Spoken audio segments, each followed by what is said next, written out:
देखिए, हम जो भी बच्चों से बात करते हैं, the way we talk to our children becomes their internal voice.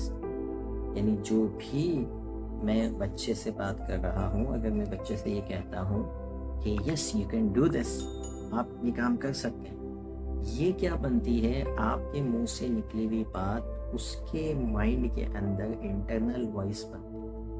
वो इंटरनल वॉइस क्या करती है? उसको बताती रहती है कि यस, जब भी फंसता है तो उसको आवाज आती है उसकी माँ की, उसके बाप की, उसके टीचर्स की, इंटरनल वॉइस। और वो इंटरनल वॉइस उसको गाइड करती है कि उसका बिहेवियर किसी भी पर्टिकुलर सिचुएशन में कैसा होगा। ठीक है? जितनी ये वॉइस पॉजिटिव होगी उतना उसका बिहेवियर पॉजिटिव होगा, जितनी ये वॉइस नेगेटिव होगी उतना उसका बिहेवियर नेगेटिव होगा।